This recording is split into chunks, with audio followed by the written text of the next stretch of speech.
The defense is all set for the impeachment trial proper.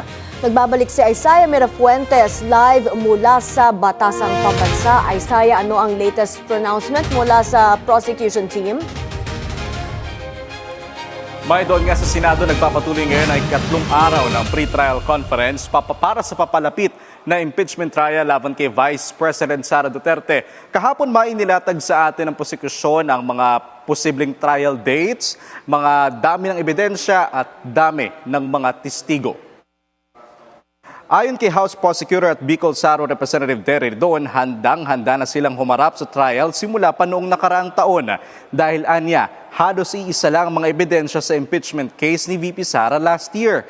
Iginit rin ni Ridon na malalakas ang kanilang mga ebidensya at ang bawat dokumento raw ay paraan para makonvict si Vice President Sara Duterte. Tinawag naman ni Ridon na nakakatawa ang suhestyon ng defense team na bawasan ang mga ebidensya ng prosekusyon na wala sa orihinal na impeachment complaints. Git ni Ridon, hindi na panahon para mag-iyak-iyakan ang defense team at tawaging fishing expedition o mini-trial ang nangyaring pagdinig ng House Committee on Justice noong Marso at Abril. May dito naman nga sa House of Representatives sa anumang oras, inaasahan natin ngayon ay magsasagawa ng press conference ang ilang miyembro ng House Prosecution Panel. Kabilang na dyan si House Lead Prosecutor at Batangas Representative Jervy Luisro. Inaasahan din natin ngayong linggo, May, na madadagdagan ang bilang ng mga private prosecutor ng prosekusyon. May. Isaiah, may nabanggit na ba ang prosecution kung ano ang kanilang pagkasunod-sunod ng kanilang presentation sa araw ng trial mismo? May base sa inilabas na suggestion para dun nga sa magiging sequence sa magaganap na trial. Ayon sa bahagi ng House Prosecution Panel, mas gusto nilang mauna dito ang kaugnay sa grave threats. Susundan ito ng confidential funds. Ang pangatlo naman na gusto nilang i-discuss ay ang kaugnay sa bribery.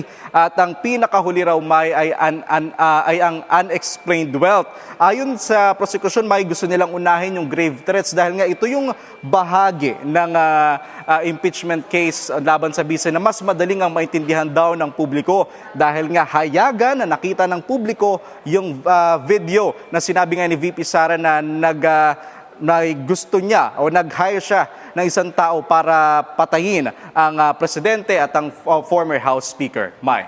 Ang sabi nga ng ibang members ng prosecution, ito yung they feel like this is the strongest case that they have against the Vice President. Pero ano naman ang komento ng prosecution doon sa posibleng presiding officer sa impeachment trial? May alam mo, sabi sa atin ng mga prosekusyon, hindi nila tinitingnan kung sino yung magiging presiding officer. Handa raw silang humarap sa impeachment trial kahit sino pa ang umupong presiding officer, kahit hindi pa si SP Sherwin Gatchalian.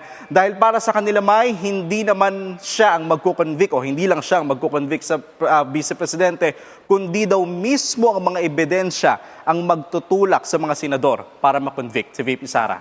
May. Maraming salamat, Isaiah Mirafuentes, nag-uulat ng live mula sa Batasang Pambansa.